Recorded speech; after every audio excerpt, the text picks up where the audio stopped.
Dezembro de 2023. Eu vou fazer aqui um review rápido de todos os livros que eu li esse ano.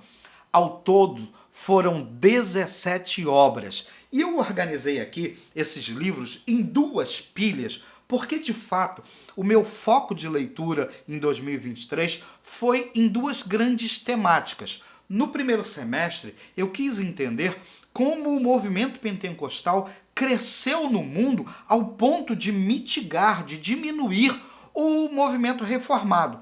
Vou explicar isso melhor. Veja que nós temos um primeiro momento da história da igreja, a era apostólica, onde havia manifestações de dons miraculosos, de dons de maravilha, havia manifestação de vários dons espirituais, mas logo após esse período apostólico, há uma diminuição da manifestação desses dons. Somente no segundo, no terceiro século, que surge então o movimento molinista, trazendo de volta a evidência desses dons, onde aparece um profeta pregando, dizendo que foi enviado pelo Espírito Santo, pregando o ressurgimento desses dons de profecia, desses dons de maravilha, acompanhado por duas profetisas, mas isso tem um período curto. Logo após o molinismo, há novamente um apagão dos dons espirituais, da manifestação dos dons espirituais na igreja, e segue-se então um período conhecido como cessacionismo. O que é o cessacionismo? É aquele entendimento teológico, é a linha teológica que diz que os dons de maravilha, os dons de milagres, os sinais, eles eram exclusivos para a era apostólica, como um sinal ratificador da igreja, ok? Primeiramente em Jesus, como ratificador do Messias, e agora na era apostólica como um ratificador da autenticidade da igreja, como a igreja enviada por Deus. Esse foi um pensamento, um movimento cessacionista, a linha teológica cessacionista, que perdurou até a Reforma, e isso de forma esmagadora. Mas logo após a Reforma, e veja que eu estou falando aqui de Calvino, eu estou falando de Lutero, eu estou falando de Zwinglio, eu estou falando de Erasmo, eu estou falando de Melanchthon, enfim, a maioria esmagadora dos reformadores mantinham esse pensamento, essa linha cessacionista. Mas quando chega em Wesley, em John Wesley, há um movimento que passa a ser conhecido como movimento wesleyano, que retoma esses dons, e isso vai evoluindo, e aí a gente começa a falar aí em Farrington, a gente começa a falar agora num movimento pentecostal que foi denominado movimento pentecostal, que começa a crescer, diminuindo a primeira linha cessacionista, o entendimento reformado cessacionista, e agora esse novo movimento chamado de movimento continuista dos dons, ele toma uma proporção, em especial nas Américas. Eu estou me referindo à América do Norte, América Central, América Latina, América do Sul, enfim. Esse movimento pentecostal, ele assume uma proporção tão grande que chega a desdobrar em um movimento que é conhecido hoje como movimento neopentecostal. Para os pentecostais, eles chamam isso de ondas de avivamento, e eles classificam 3 momentos dessas ondas de avivamento. Vamos lá, isso foi só a explicação da minha linha de estudo no primeiro semestre. Eu tentei entender isso através desses livros, de como isso tudo aconteceu e como essa linha pentecostal, esse movimento pentecostal, acabou cooptando e solapando de forma brutal e avassaladora o movimento reformado, ok? Hoje, indubitavelmente, o movimento reformado ele é minoria. E na Europa, isso há reflexos enormes disso, ok? Então, assim, vamos aos livros. No primeiro semestre, o primeiro livro que eu li foi sobre ética e pós-verdade, do Christian Ducker. Dunker. Esse livro é um livro de cunho filosófico e ele trata sobre a morte da verdade a partir da subjetividade humana. Então ele diz que não há verdade, que a verdade ela depende da subjetividade humana. E a partir daí ele trata o conceito de pós-verdade, porque a pós-verdade ela é de cada ser, de cada criatura. E então ele trata aqui sobre o imaginário, tem um capítulo fantástico sobre delírio e aí por diante. É uma obra filosófica, mas que vale muito a pena ler. Vamos para frente. Li aqui, isso aqui é Francis Chan, é apenas aperitivo. Até que sejamos um. Fantástico esse livro, tá? Quando eu chamo aqui de aperitivo, não estou diminuindo o conteúdo do livro não, ok? Mas porque é um livro devocional e é um livro que trata assim sobre as relações horizontalizadas da igreja, ok? É um livro fantástico, até que sejamos um, vale a pena ler. Vem então o Matriz Pentecostal Brasileira, Assembleia de Deus, 1911 a 2011. Doutor Gideon, esse aqui é a tese de doutorado do Doutor Gideon Freire de Alencar. E ele é muito ácido aqui em relação à institucionalização das Assembleias de Deus. Tanto que ele chama aqui os pastores presidentes de fazendeiros, e o doutor Gideon aqui ele trata de uma forma muito áspera, mas com muita verdade, diga-se de passagem, com muita verdade. A institucionalização, o CNPJ aqui, tem um capítulo fantástico que vale a pena ler sobre Frida Wingre e sobre a relação das Assembleias de Deus com o Ministério Pastoral Feminino. Vale a pena ler esse capítulo, é fantástico, tá? É fantástico, é um livro que eu li, marquei ele todo, rabisquei ele todo, Matriz Pentecostal Brasileira. Avancei para Autoridade Bíblica e Experiência no Espírito, de Gutierrez Siqueira e Kenner Terra. Vamos lá. É um livro que eu coloco um ponto de interrogação. Por quê?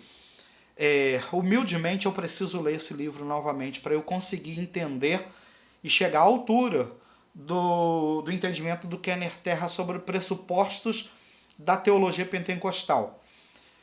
Me preocupa muito quando ele baliza aqui a experiência humana como autoridade, quando ele valida a experiência do crente como autoridade, como pressuposto da teologia pentecostal. Então, antes que diga alguma coisa, eu preciso reler esse livro para entender melhor a linha teológica do Kenner Terra, tá? E é por isso que eu coloco um ponto de interrogação nesse livro aqui, porque eu já me propus lê-lo mais uma vez para conseguir entender a linha de pensamento do Gutierrez Siqueira e do Kenner Terra, ok?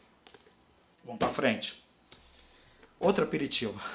Mas N.T. Wright, né? Vale a pena. N.T. Wright é fantástico. A leitura de N.T. Wright é mais do que um aperitivo. Como Deus se tornou rei. Ele trata sobre a visão de Mateus, do Evangelho de Mateus. Ele trata sobre o Novo Testamento. Em especial sobre os evangelhos. E como o Evangelho de Mateus passa a enxergar Jesus como rei. E ele faz essa construção nessa linha da visão do Evangelho de Jesus como rei, tá? Vale a pena ler, fantástico. N.T. Wright, que é sempre uma sumidade. N.T. Wright aliás, vocês estão vendo, eu sou fã de N.T. Wright. Vamos para frente. Tá. Avançando na linha de estudos do movimento pentecostal, eu me dei conta que eu precisava entender melhor o conceito reformado e como os reformadores entendiam o cessacionismo e quais eram as bases do próprio calvinismo, ok? Os 5 pontos do calvinismo, a chamada tulipe, como o movimento calvinista entendia o cessacionismo, e eu tive que avançar para a providência do John Piper. John Piper é outro cara fora da curva, não tem como... John Piper, pronto, tá? Então, Providência é um livro que trata, ele constrói, ele traça ele vai construindo o agir de Deus no mundo, partindo da criação, e ele vai avançando, ele vai abrindo assim um trecho em floresta densa, e Providência é fantástico. Eu li esse livro intencionando entender melhor as bases do calvinismo e como o calvinismo entende e quais os pressupostos que balizam o cessacionismo, tá? Providência é fora da curva. Vamos para frente. E aí eu comecei, a partir do final do primeiro semestre, a avançar para um entendimento mais exegético, mais interpretativo, e como a gente cria a base para entender a Bíblia. Então, exegese do Novo Testamento, do Texto ao Púlpito, de Graham Smith. Esse livro é um livro um tanto complexo, tá? Talvez eu não esteja à altura de entendê-lo, mas é um livro fantástico, ok?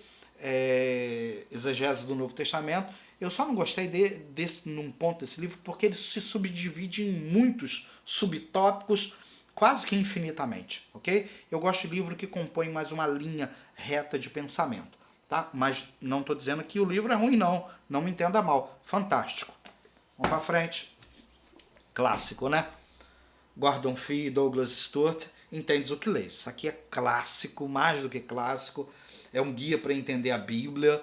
Não tem palavras. Isso aqui é best-seller, né? Pronto, falei. Isso aqui... nunca li Entendes o que lês. Você não leu nada então, tá bom? Esse livro aqui é best-seller. Eu quero ler qual o primeiro livro para eu entender as bases da interpretação bíblica. Entendes o que lês. Ponto final. Gordon Fee e Douglas Stuart, eles arrebentam nesse livro aqui. É um livro de cabeceira, ok? Qualquer estudante que se propõe a entender a Bíblia precisa passar inevitavelmente por essa obra. E aí, vamos para frente. Eu comecei na linha da manuscritologia, lá no final do primeiro semestre, o texto do Antigo Testamento, aí começa mesmo a entrar em manuscritologia, quais os manuscritos que compõem as bases do Antigo Testamento, Septuaginta, e aí por diante, ok? Foi o que eu li lá no finalzinho.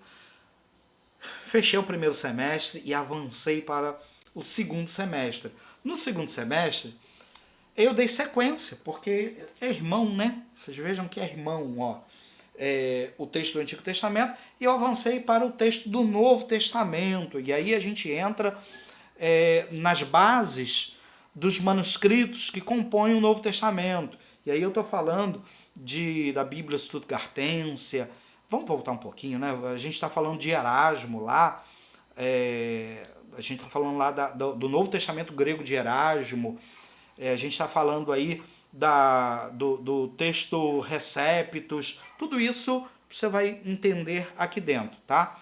E como vai chegando no final, como o pensamento mudou em relação aos manuscritos, porque Erasmo baseia o seu Novo Testamento num conjunto de manuscritos que ele tinha disponível em Basileia, na faculdade de Basileia.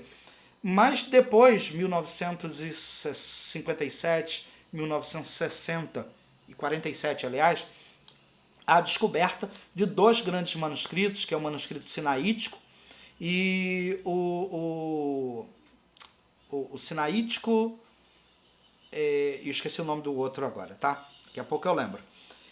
Enfim, esses dois grandes manuscritos, que foram datados do quarto século, passaram a ser os manuscritos preferidos pelos tradutores, em detrimento de todos aqueles que foram usados por Erasmo, de todo no Novo Testamento grego de Erasmo, e que havia servido de cópia para a maioria das traduções no mundo. E na nossa geração, nos nossos dias, a gente não, né? Eu em particular, eu ainda prefiro o texto de Erasmo, mas a grande maioria prefere hoje os dois manuscritos, que é o manuscrito, meu Deus, sinaítico, e o outro me falou a memória. Daqui a pouquinho eu vou colocar aqui, porque eu vou lembrar na edição do vídeo. Vamos para frente. Tá. Eu entrei estudando uma matéria de sinóticos do mestrado, eu li o que é sabedoria. E esses 2 livros aqui mudaram o meu conceito de profeta e sabedoria. Esses 2 livros aqui mudaram o meu conceito, tá? Eles mudaram o meu conceito. Por quê? Eu sempre li Provérbios, Eclesiastes, Cantares. Eu sempre li sobre sabedoria. A gente pensa que é aquela coisa tão imaterial, não é assim? A gente pensa, sabedoria é o saber de cada um. Não, não. O sábio, ele era uma instituição, assim como os profetas, era uma instituição estatal, ok? Então, o sábio, ele pertencia ao palácio, ele pertencia à corte, e ele produzia uma literatura que era chamada de sabedoria. Uma literatura que servia como manual para a realeza, ou não apenas para a realeza, né? Para todos, mas em especial para a realeza. E a sabedoria se tornou um produto que era comercializado entre as nações, tá bom? Então, assim como existia o rei, a instituição, né, rei, a instituição rainha, assim também, primeiro-ministro, assim também existia a instituição sábio, que era uma classe estatal, ok? Era um funcionário público. E o profeta também, tá bom? Que era um funcionário público. Alguns deles, como Elias, se rebelavam e diziam, olha, não estou com Acabe, pelo contrário, vou profetizar contra o reinado, contra a realeza, tá? Mas esses 2 livros me deram assim, a base para ter uma outra visão dos profetas e dos sábios como funções sociais do Estado. Beleza? Vamos para frente. Avançando, uma introdução aos escritos do Novo Testamento. Esse livro é completo, tá, gente? Esse aqui, ele é completo, completo. Esse livro é fantástico. Do Eric Manhofer, tá? Com Davi Giesel. Esse livro foi uma indicação do meu professor do mestrado. E super indico. Humberto, tem uma obra completa? É essa aqui, tá? Ele traz, assim, sobre manuscritologia do Novo Testamento, sobre a base dos evangelhos, tá? A base do Novo Testamento. Ele vai fundo nisso. Vale a pena ler esse livro, tá? Não, eu quero entender as bases do Novo Testamento. É esse livro aqui. Vamos para frente. Novo Testamento, sua origem e análise, do Merrill Tenney. Eu acho que a pronúncia é essa aqui. Esse livro aqui, ele entra muito na cultura do Novo Testamento. Já é um livro mais cultural, tá? Humberto, eu quero entender a origem e análise, como o Novo Testamento dialogava a seu tempo. É esse livro aqui, tá? Então ele vai falar sobre toda a periferia, o entorno do Novo Testamento. Dá licença um minutinho. Vamos para frente. Outra indicação do meu professor de mestrado, o Clayton André Cuss. Desculpa, professor, acho que a pronúncia é Cuss, né? Desculpa. As parábolas de Jesus e seu ensino sobre o reino de Deus, tá? Então, é um livro assim que trata especificamente sobre o Novo Testamento, em especial sobre a parábola. Ele faz uma análise, né, de cada parábola de Jesus, e é um livro também que eu super indico, fez parte aí da minha leitura do 2º semestre. E aí vem 2 irmãos, que é Introdução à Exegese Bíblica, do Gorman, ok? Eu gosto do Michael Gorman, tá? Ele fala assim, introdução é uma modéstia, muito...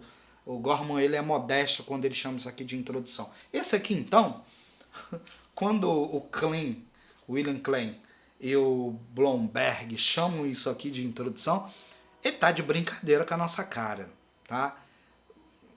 Assim, eu suei a camisa para terminar a leitura desse livro, de quase 900 páginas. Mas é um livro super completo, tá? Então, chamar uma obra dessa de introdução, o Klein e o Blomberg está de brincadeira com a nossa cara, porque é uma leitura super completa. Eu li, então, Introdução à Exegese Bíblica, tá? Novamente, tratando aí sobre os princípios de interpretação. E interpretação à Bíblia, interpretação bíblica, onde ele primeiro ele trata sobre as bases, sobre o intérprete, sobre o objeto a ser trabalhado, ele faz isso ao vivo e a cores, tá? E na metade do livro para frente, aí ele trata sobre a literatura da Bíblia, a poesia, quiasmo, paralelismo, e ele vai fundo nisso, gente. A aplicação, ele vai fundo. Como o texto antigo pode ser aplicado à nossa época, é por isso que eu acho um equívoco, acho não, é um equívoco absurdo chamar uma obra dessa de introdução. Isso aqui nunca foi uma introdução, é um livro super completo. Eu já estou terminando esse vídeo, mas eu quero trazer aqui para vocês também as leituras que vão compor aí o primeiro semestre de 2024. Então, o que eu pretendo ler em 2024? Tá? Eu não li ainda, isso aqui será a minha leitura, tá? Eu tenho duas leituras antes disso aqui, espera um pouquinho. Eu tenho duas leituras aqui, que serão as minhas leituras de férias, tá? Então, as duas do Billy, tá? As duas são do Billy. Essas são as minhas leituras de janeiro e fevereiro. Você se torna aquilo que adora, uma teologia bíblica da idolatria. Essa eu estou começando, hoje não, mas amanhã eu vou começar a ler esse livro. E assim que eu terminá-lo, o templo e a missão da igreja, tá? Uma teologia bíblica sobre o lugar da habitação de Deus do Billy também, ok? Serão minhas leituras de férias. E logo após essas duas leituras, eu vou ler do Philip Comfort manuscritos do Novo Testamento, uma introdução à paleografia e à crítica textual, será a minha próxima leitura. Fundamentos para a exegese do Antigo Testamento, um manual de sintaxe hebraica. Eu digo uma coisa, assim, escuta isso. Hebraico, grego, é coisa que a gente tem que estar sempre lendo, sempre revendo.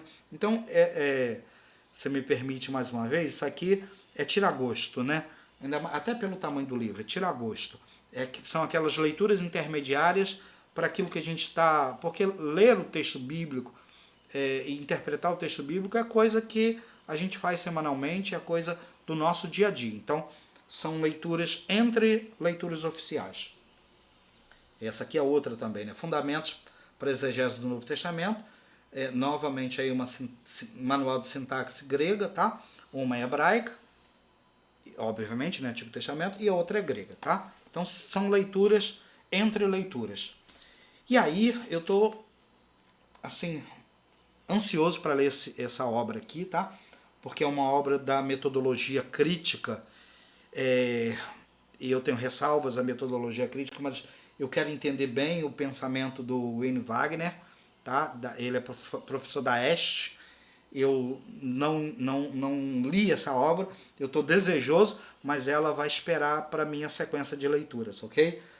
Mas 2024, se Deus nos der vida e saúde, leremos essa obra aqui, Exegese do Novo Testamento. E aí vem a Espiral Hermenêutica, que é outra obra aqui que está aguardando minha leitura para 2024, uma nova abordagem e interpretação, como ele trata aqui, eu já li uma sinopse dele, tá? E o Bomberg também trata disso na introdução à interpretação bíblica. Como que o intérprete ele cria uma conexão com o texto, levando e trazendo coisas do texto, tá? Mais ou menos isso. E convite à interpretação bíblica, a tríade hermenêutica, história, literatura e teologia. Essas são as obras que eu pretendo ler lá em meu estúdio caindo aqui, ó. As obras que eu pretendo ler lá em 2024. Entre tudo, dentro das minhas leituras bíblicas, esse semestre eu li Marcos, então eu me detive muito em Marcos, tá? Humberto, você só leu Marcos esse semestre? Óbvio que não, tá? Eu faço leituras, como que eu lido com a Bíblia? Eu faço leituras soltas, tá? E quase que diariamente, às vezes um dia sim, um dia não, eu busco essas leituras e faço essas leituras às vezes de forma devocional, às vezes pego o texto bíblico e tento esmiuçar o texto bíblico, entender palavras e aí por diante. E dentro disso, essas obras me acompanharam esse semestre, que foi Marcos, do Robert Steen, comentário. Então, aquilo que eu lia e que eu achava interessante dentro da minha leitura bíblica de Marcos, eu me recorri a essas obras. Humberto, você leu o comentário exegético de Marcos todos? Não, eu não li ele todo. Tá? O que eu estou dizendo é que na minha leitura devocional, na minha leitura do texto de Marcos, eu recorria volta e meia a essas obras. E li também parte, não todo, tá? Parte de Marcos para Todos, Dane to Wright. Gente, é isso aí. Eu espero que você tenha gostado. Essas foram as minhas leituras de 2023, a minha pretensão de leitura para 2024, e espero que eu tenha contribuído um pouquinho com você, te incentivado a leitura. Se você gostou desse vídeo, deixa aqui embaixo o seu like, deixa o gostei, tá? Clica agora aí no gostei, isso é importante para que mais pessoas vejam o nosso vídeo no YouTube. E se você não é inscrito, se inscreva no canal, isso ajuda a gente a difundir o Evangelho, ok? Deus te abençoe, querido.